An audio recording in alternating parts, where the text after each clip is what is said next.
Namaste, and welcome to our continuing series on Savitri with our beloved Ranga.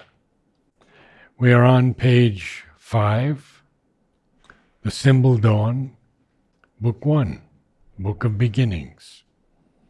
Our prostrate soil bore the awakening ray. We have to start from there. Right. So, the first canto of Book 1 is the Symbol Dawn. It's a description of the beginning of creation.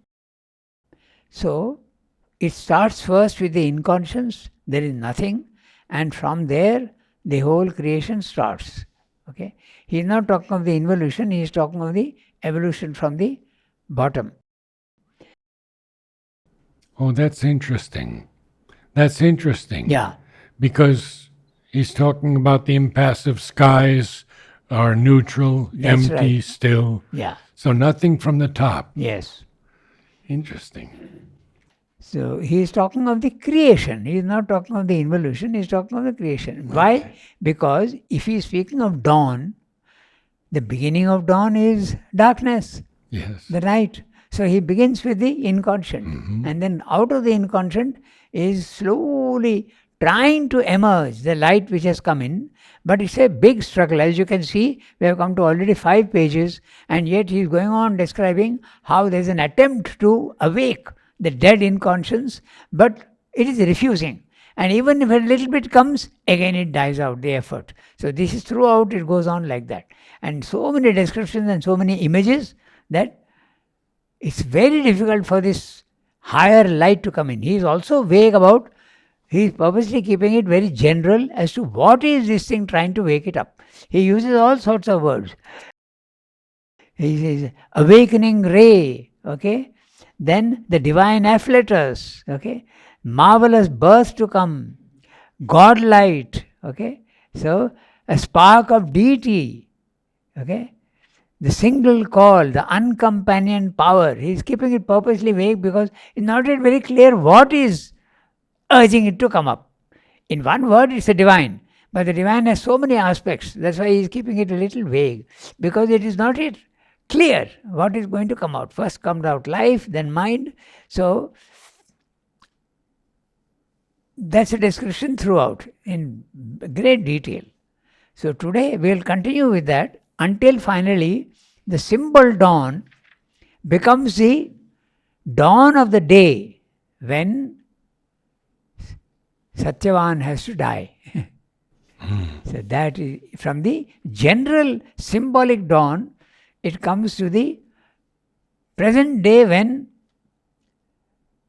there is a little bit of a Savitri description, and then the finally ends this canto with, this was the day when Satyavan must die. And it's a shock. Yeah. That last line. That's right. Yeah. It's a the crescendo. It goes there, Yes, and then yes. this was the day when Satyavan must die.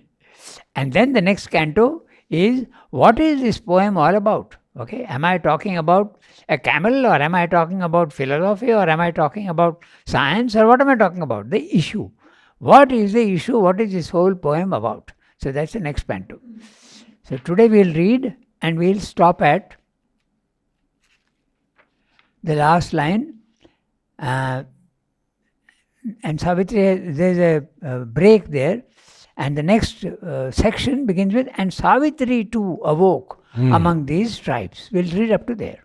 Okay. And then if we have the time, we can read a little more. But today we read up to there.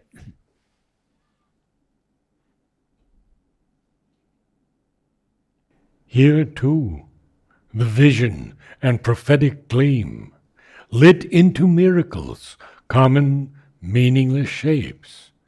Then the divine afflatus, spent, withdrew, unwanted, fading from the mortal's range. A sacred yearning lingered in its trace, the worship of a presence and a power, too perfect to be held by death-bound hearts. The prescience of a marvelous birth to come. Only a little the godlight can stay. Spiritual beauty illumining human sight lines with its passion and mystery matter's mask, and squanders eternity on a beat of time. As when a soul draws near the sill of birth, adjoining mortal time to timelessness, a spark of deity lost in matter's crypt, its luster vanishes in the inconscient plains. That transitory glow of magic fire, so now dissolved in bright, accustomed air. The message ceased, and waned the messenger. The single call, the uncompanioned power, drew back into some far-off secret world the hue and marvel of the supernal beam. She looked no more on our mortality. The excess of beauty, natural to Godkind, could not uphold its claim on time-born eyes. Too mystic real for space tenancy, her body of glory was expunged from heaven. The rarity and wonder lived no more. There was the common light of earthly day. Affranchised from the respite of fatigue, once more the rumor of the speed of life pursued the cycles of her blinded quest. All sprang to their unvarying daily acts. The thousand peoples of the soil and tree obeyed the unforeseeing instant's urge, and, leader here, with his uncertain mind, alone who stares at the future's covered face, man lifted up the burden of his fate. So he is continuing, we are continuing from our prostrate soil, both the awakening ray. So there is an attempt of the higher spirit to wake up the sleep of matter. And this is a struggle. He is describing in so many ways. It's trying again and again, again and again. There is a little bit of it shows itself a little bit and then again it dies out. What it is trying to show itself, he is purposely keeping it, the divine element. Okay, what that element is, he is describing in so many ways, as we said. Okay, we'll see that. The awakening ray, the marvelous birth, spiritual beauty, spark of deity, magic fire. These are all, they're trying to wake up somehow or other. And sometimes it is succeeding, but then again it is falling out. Okay, so this is the description. The struggle between spirit and matter to start the process of creation. Okay, so Prostrate soil. yeah, Flat. prostrate. That's interesting because Yes. why prostrate? Prostrate Yes. is something which is tired and defeated and Yes. is simply lying almost dead. Okay, so this is the soil. In other words, it is not responsive to the light. That's why the word prostrate. Yes. Simply lying like that, defeated almost. Okay. Our prostrate soil bore the awakening ray. The awakening, the ray is coming and trying to aware it. It is bearing, it is being able to absorb a little bit, but not yet being able to respond fully to it. Okay, so our here too, the vision and the prophetic gleam. Okay, the vision and the prophetic gleam, lit into miracles, common meaningless shapes. So there is a briefly there is a light that is coming and the divine element is seen for a short while. That's what it is. Yeah. And lighting these common meaningless shapes. Yes. Meaningless. Yes. Those things which have absolutely no meaning and the inconscient. Yeah. It is lighting it up Yes. for a brief while. Lit into miracles, common meaningless shapes. Then the divine afflatus, spent, withdrew. There you are. It came first, it lit miraculously, some meaningless shapes, it showed that there can be meaning, then it withdrew again. So it is coming, trying, withdrawing, coming, trying, withdrawing, repeatedly. And it's an afflatus. Yes. The afflatus means a divine creative impulse or inspiration. The divine creative impulse, Yes. afflatus. Yeah. Then the divine afflatus, spent, withdrew. The effort of the spirit to wake it up was not enough. So it is spent, it gets tired and withdraws. Then, unwanted. Matter is refusing the spirit's call. It's not wanting, it is resisting, because that is light and this is total darkness. Darkness doesn't want. Okay, this theme is there throughout Savitri, that the world is not wanting spirit at all. It is rejecting it again and again and again. In Life Divine, you have a whole chapter on that, the matter and the difficulties which matter presents to spirit. There are several things. There is ignorance, mechanical law, and also ignorance, mechanical law. Tamas. Tamas. Yes, tamas. That's right. So, darkness, refusal, division. So, these are the three things that matter presents to, and all of them are the opposite. Ignorance, that is knowledge, this is ignorance. That is the freedom, this is mechanical law. And finally, division, that is one. But the matter is, final thing is all atoms, break up, infinite breaking up. So this is, he is describing this in other ways. So the divine afflatus coming, trying, making an effort, lighting briefly the meaningless shapes, and then falling down, spent. And spent, withdrew. Unwanted. Matter is not very willing to receive the light. Okay, so mankind bears ill the eternal's touch. Yes. That is there also in Savitri later on. Yes. You don't want the light. They refuse the light. The ignorance refuses the light. And this is a very interesting thing what somebody is saying. It's a general principle. But I remember one a person came from Italy. She was an Italian lady. She used to come to the talks here. So she met me one day and she told me that I had an experience of golden light descending into me. But there was one part in me which did not want it.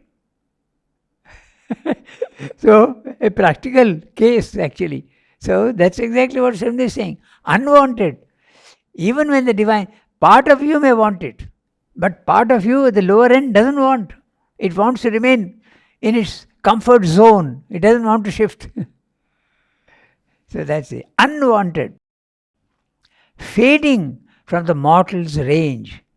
A sacred yearning lingered in its trace. So the light came, the afflatus came, and it withdrew, but it has not withdrawn fully. It has left some impression here. And what is that? The sacred yearning lingered in its trace. There is a yearning which is from the lower bottom, there is a sacred yearning. A yearning for something better. So the first seeds of rising from the inconscient has been put in. But it's lingering. Yeah, that's right. Okay, yearning, lingered in its trace, not fully coming out, lingering. The worship of a presence and a power, too perfect to be held by death-bound hearts. So, there is the worship and the presence. It is vague presence is felt and a worship is there, but it cannot last long because it is too perfect. Even that little bit, yearning, lingering, even that is too much. The worship of a presence and a power, too perfect to be held by death-bound hearts. The heart of man is too impure and too limited. Death-bound, bound to die. So it can't receive that light immediately. The prescience of a marvelous birth to come. That's the sacred yearning, what it is he is describing, is a feeling that there will be a marvelous birth to come. And this is indicative of Savitri's birth. The marvelous birth is Savitri's birth to come. Okay, he is just giving a small hint about that. Only a little the God light can stay. Again, the God light is coming, but it can stay for a very short time. Okay. Spiritual beauty illumining human sight. Spiritual beauty trying to illumine the human sight, the human senses, sight, lines with its passion and mystery, lines with its passion and mystery, matter's mask. Okay, matter's mask is there is a divine involved in matter. There is an involution of the spirit in matter. But the mask is that of inconscience, darkness, tamas. This is the non-activity, no action at all, death. So that's the mask. But it is lining. It lines, it's a verb, and it means outlining. So everywhere he has used this. You see, the number of words he has used to show that it's a borderline between that and this. Okay, so he has used so many words. I've just vaguely he is hinting. See, sill. Later on, a word will come. Sill. Sill is the window sill. Okay, so it's a border. Range, lines. Okay, then edge, curve, gulf, skirt. These are all the words that he has used here. He is indicating the struggle is going on at the edge of light and darkness. Okay, so all these words suggest that. Verge, hinge, rift, brink, rim, marge. So all these words he is indicating there is a struggle at that level, with the borderline of light and darkness. So, lines with its passion and mystery, matter's mask. Note also the poetic alliteration. Mystery, matter's mask. And squanders eternity on a beat of time. The divine ray, the prescience and the sacred yearning is infinite. But its wealth, it is squandering on a beat of time. That is timelessness, infinite. And this is only time, limited. And that also one beat. So it is trying to bring its infinity here, not succeeding very well. It squanders it. Squandering. It is trying its best, but it's a wasted light. Squanders eternity on a beat of time. Now he starts a new sentence. As when a soul draws near the sill of birth. Okay, he has used the word sill. Is the window sill, the edge on the window. Yes. Okay, it's a shelf or a slab or a window or a door made of wood, stone or metal. So the sill is the edge of the window or the door. We call it the window sill. Yeah, that's right. But he is saying it's a sill of birth. So yes, it's a different sill. Soul is trying to come and take birth. Okay, as it's an image, because he's saying as when a soul draws near the sill of birth, adjoining mortal time to timelessness. The soul is coming from timelessness and entering into time. So it is adjoining again the borderline. Okay, mortal time to timelessness. The soul, which is infinite, is coming down into finite, into the body-mind life, into the matter. A spark of deity. Again, he is saying, he is keeping it vague purposely. Okay, a spark of deity lost in matter's crypt. The word crypt is an underground room, a chamber. It's like a cellar almost. So that's the matter's crypt. Matter's crypt. Okay. It could also be a burial place.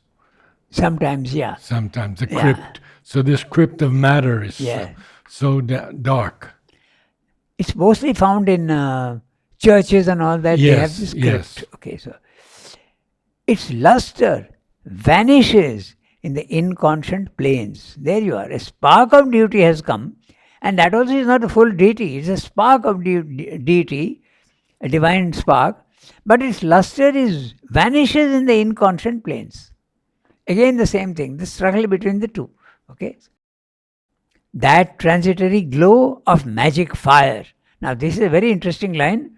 That transitory glow of magic fire. At the highest level it's a magic fire. But here it's becoming just a glow, and that also transitory.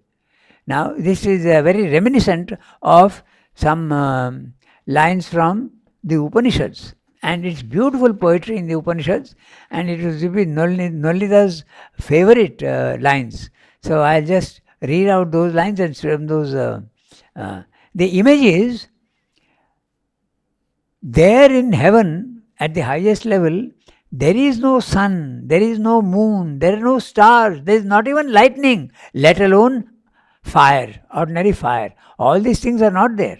And everything in the physical world is lit up by His presence, by His light. All this is illumined. That's it. So, Nalanda was very fond of this quotation. It has come in 3 Upanishads, not in 1. Okay, I'll read out the Sanskrit and then I'll read Sri Aurobindo translation. Okay, so magic fire. Okay, the transitory glow here, transitory, and there magic fire. Na tatra suryo bhati, na chandra taraka, nema vidyito bhanti, kutoyam agnihi, tameva bhantam anubhati sarvam, tasya bhasa sarvamidam vibhati. By that splendor, everything is lit up here. So, Sri Aurobindo translation. There the sun shines not, nor the moon has any splendor, and the stars are blind. There these lightnings flash not. How shall burn this earthly fire? He's saying even lightnings don't have a spark. There the lightnings flash not. How shall burn the earthly fire there? That's a very puny thing. Okay? All that shines is but a shadow of His shining. All the universe is effulgent with His light. This is the quotation from and this is very reminiscent of that. You can see that very clearly. The transitory glow here of the magic fire. So, I go to the next one. So now, dissolved in bright, accustomed air.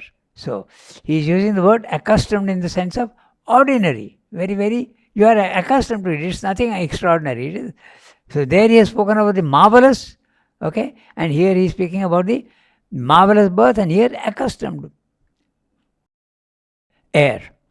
The message ceased and waned the messenger. So, what is the message?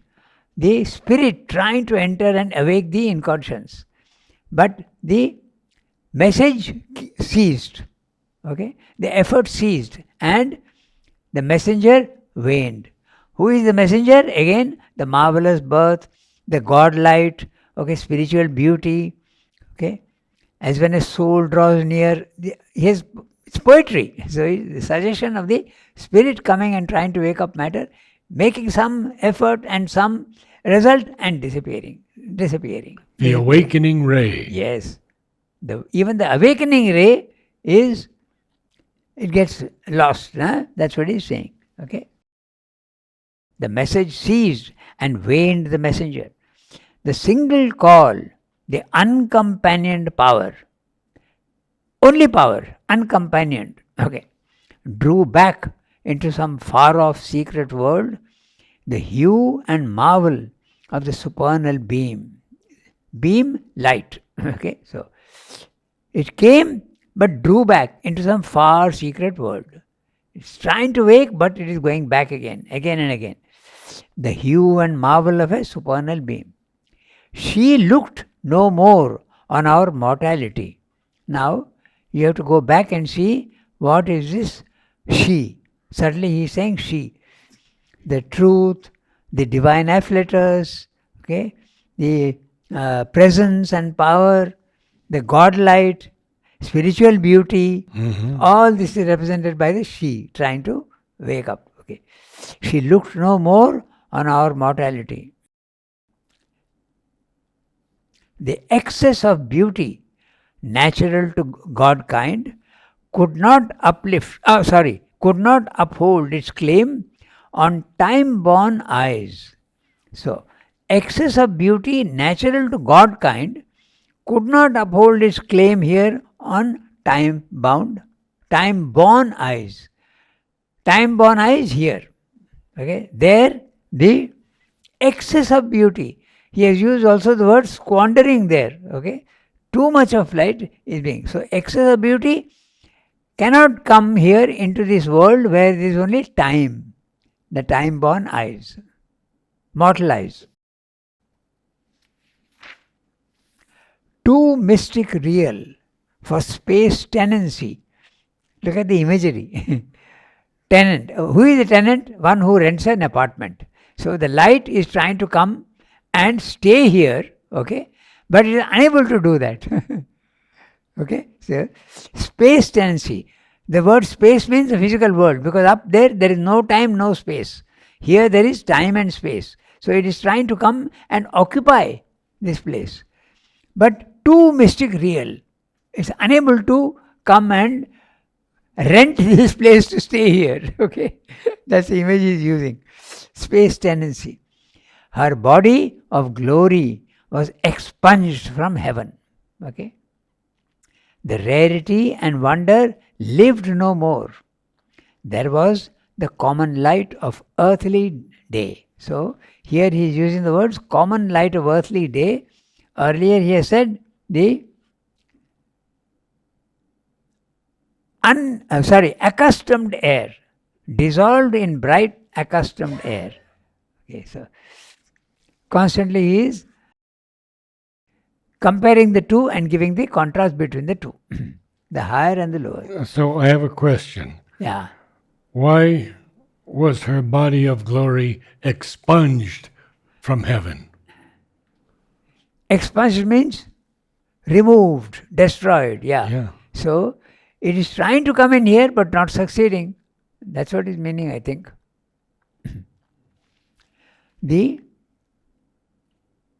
Her body of glory. Her body of glory was expunged from heaven. Too mystic real for space tenancy, her body of glory was expunged from heaven. The body of glory from heaven was expunged. Now it makes sense. He's inverted it because of poetry. Inverted it. Of the rhythm. Yes. But what he means is the body of glory that came down from heaven was expunged here. Yes. Now it's clear. Yeah. We read it in the sequence, but it's not to be read in the sequence. Right. The body of heaven from heaven, coming from heaven, was expunged here. Yeah. It's very clear now. Very clear. Yeah.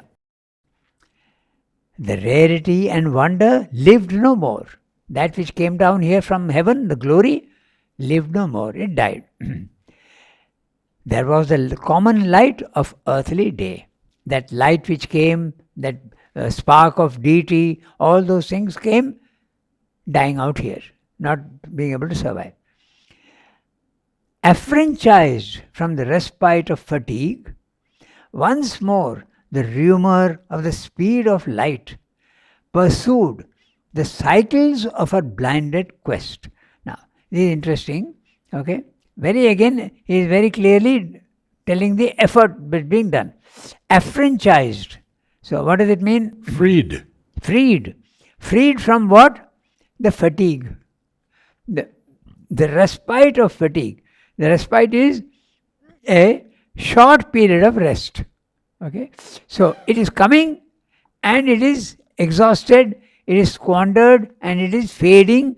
He has used all those words very clearly here. It is fading and it is expunged. But then after the respite, it wakes up again. Okay, affranchised, freed from the fatigue, it again makes an effort. That's what is meaning. Freed from the effort, once more the rumour of the speed of life. Okay, life is again trying to come back. Okay, Because life is the first thing that comes out of matter. So he's talking of life now. Okay.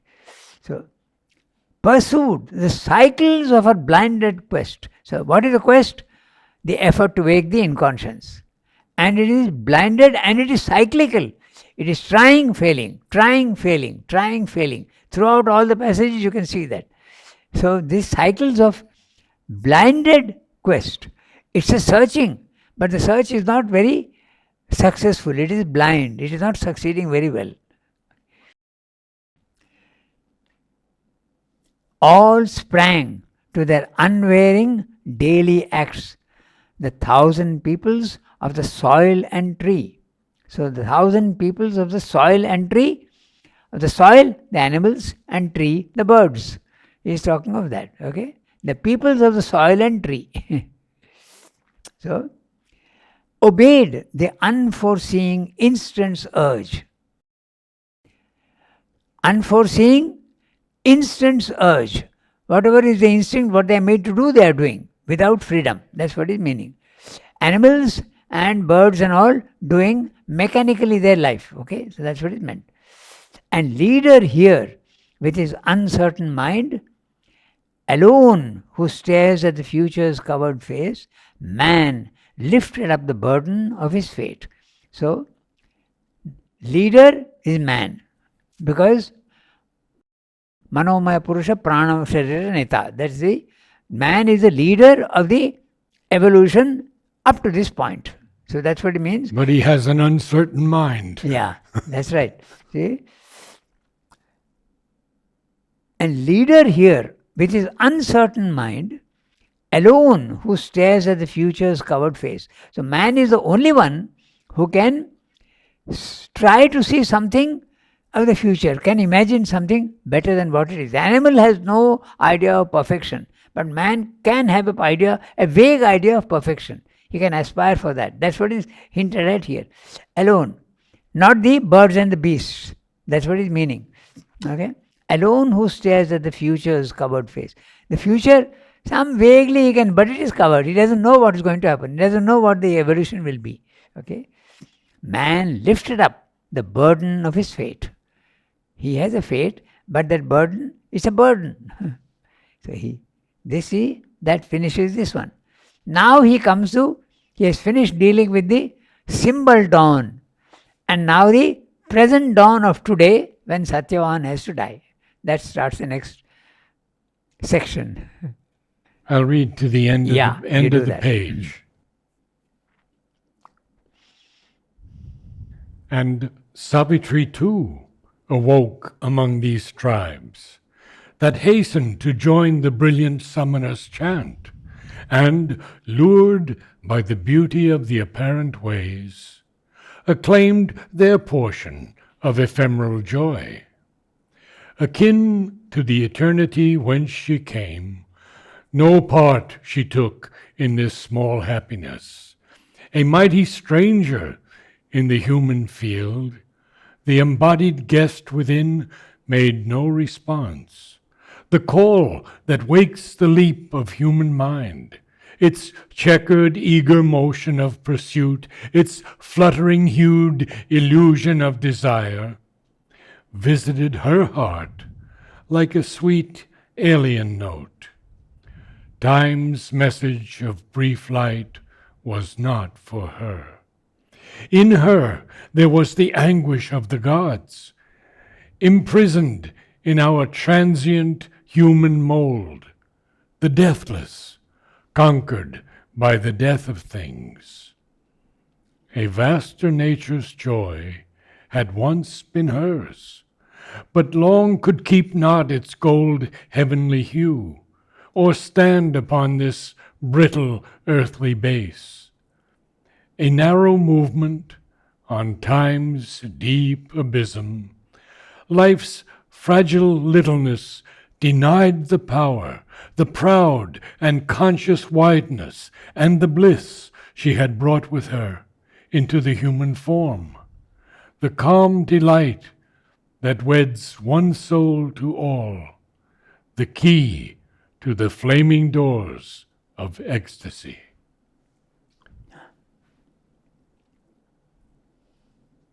Yeah. Okay. So, a little bit of description of Savitri and what she is. A description of hers. Okay. So, and Savitri too awoke among these tribes. He has used the word tribes. See? He has spoken about man, he has also spoken about the birds and the beasts. Okay?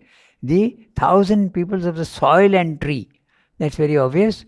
Soil, the tribes of the soil are the animals and the tree is the birds. So, obeyed, and man also he has spoken about.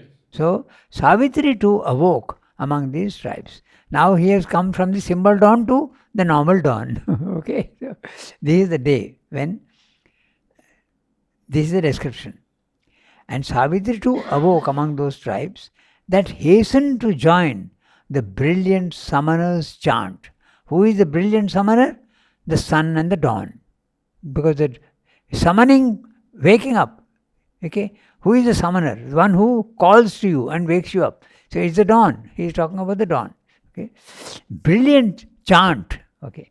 And lured by the beauty of the apparent ways. The apparent ways, the normal things of the world, physical, acclaimed their portion of ephemeral joy.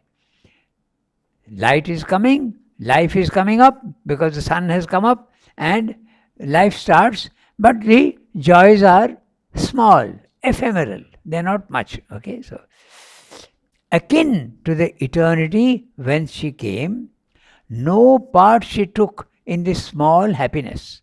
The ephemeral joy and the small happiness, okay, or he is describing the small happiness, ephemeral joy. We'll see later on also he uses different words for the same.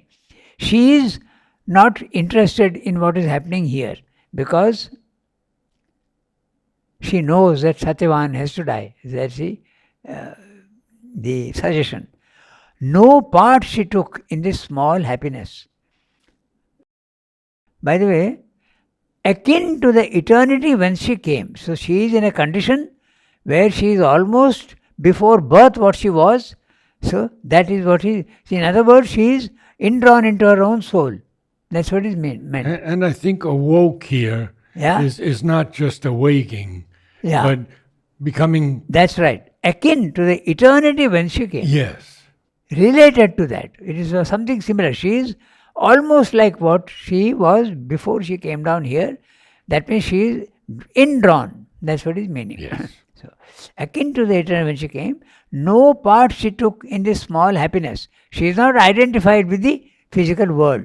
Okay? A mighty stranger in this human field. Okay? The embodied guest within made no response. The embodied guest is a psychic being. Yes. Okay? Capital G. Capital that's G. right. Yeah. Embodied. The guest is there and he is embodied. He is there in the physical, in the body. Within made no response. Made no response to what? To ephemeral joy, to small happiness. It is not participating in the worldly life. That's what is made. The call that wakes the leap of human mind, its checkered eager motion of pursuit, its fluttering hued illusion of desire, visited her heart like a sweet alien note. So, all these sentences, the leap of human mind is not having any effect on her. It's checkered eager motion of pursuit. Okay? Eager motion of pursuit. When you have a desire, you want to pursue what you want to do. It's an eager motion of pursuit. But it is checkered. It's checkered. Up and down. Yes. Yeah. It's light and darkness, success, failure. It's the duality, subject to dualities. It's fluttering, hued illusion of desire. Desire can never be fully satisfied. It's an illusion. And it is fluttering hued. Sometimes successful hue, sometimes failing hue. Beautiful. Beautiful. Yes. So, and all these things came, visited her heart, but like a sweet alien note. It's not leaving a trace on her. They're all strangers. All these things are coming. Desires are there, the eagerness of mind, life, body, all these things are coming to her. But they are all alien to her. Why? Because she's indrawn. And why? Because she knows the Satyavan is going to die on this day. Okay, so visited her heart like a sweet alien note. Then time's message of brief light was not for her. Again the same thing. She is indrawn. Time's message of brief light. First of all, she is in time. Okay? That means in the physical world. When he means time, he means the physical world. That is timelessness. This is time. Okay? And it's brief light. She's not interested in a brief light. That's right. It's not for her.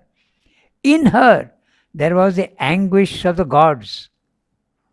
That's why she's indrawn. She's not participating in the physical world activities at all. Why? The anguish of the gods, because Satyavan is going to die today. Okay? So, in her, there was the anguish of the gods, imprisoned in our transient human mold. The transient human mold, your body, your vital and your mind. That's your mold, human mold. The deathless, conquered by the death of things. The deathless is the embodied guest, but he has no power. He is imprisoned in the body, mind, life, therefore subject to death. So, defeated in that sense. The deathless, conquered by the death of things. A vaster, note also interestingly the running theme throughout in Savitri, oxymorons. Constantly he is using deathless is subject to death. That's what he's saying. Okay? In a very interesting way. Okay. So, a vaster nature's joy had once been hers. Had one, not now. Okay? But long could keep not its gold heavenly hue. So, a vaster nature's joy had once been hers when she was living with Satyavan. It was all happiness. But now it is not so. But long could not keep its gold heavenly hue. Okay? Or stand upon this brittle earthly base. The brittle earthly base is the sun. In the Life Divine, Sri Aurobindo describes the earth as a small speck of mud and water. So here he is using the word brittle earthly base. Okay? Could not stand. A narrow movement on time's deep abysm. Life's fragile littleness denied the power. Life's fragile happiness is the physical world, and it is denying the power. It doesn't want this power to come in, it's refusing. The proud and conscious wideness and the bliss she had brought with her into human form, the calm delight that weds one soul to all, the key to the flaming doors of ecstasy. All this was denied the power. All these are denied. So once what she was, okay, and what is that? The proud and conscious wideness and bliss that she had brought with her into the human form. She has come from the highest heavens. She is a divine messenger. She has come from there. But the calm delight that weds one soul to all, the calm delight that weds one soul to all, the cosmic consciousness. Okay? One soul is wedded to all the souls. You know. That's a cosmic consciousness he is talking about in poetic language. Okay? The key to the flaming doors of ecstasy. When you have the cosmic consciousness, that's a key to the flaming doors of ecstasy. So again the same thing. This whole passage that we read just now, Savitri also woke up, but she is not happy at all, and she is not participating in the normal activities of the physical world. That's what he's saying in poetic language. There's one thing I should mention. We are looking at Savitri from the meaning point of view, and we are trying to understand it mentally. Okay? But there is another way of approaching Savitri, which is also you should not forget. Savitri is a mantra.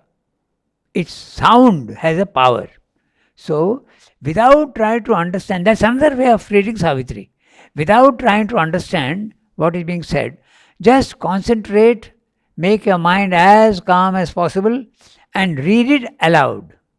Because the sound value will set up vibrations in you which will be constructive. not destructive. So, Savitri can be used just like that. Mother said to somebody, just read it without trying to understand, make a mind calm. So, we are trying to understand, that's valid. You are trying to understand Sri Aurobindo theme, how he is expressing. We are trying to look at the poetry aspect. We are trying to look at the idea aspect. But there is also the mantric aspect. Yeah. So there are different ways we are doing this, but we are not concentrating right now on the mantric aspect, because there the thought and the understanding is not necessary. But that also is another way of approaching Savitri.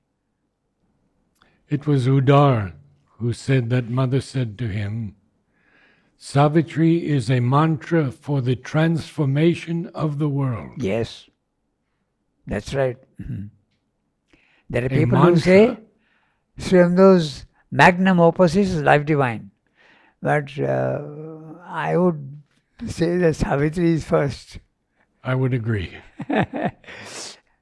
And Life Divine is the mental understanding. Namaste all.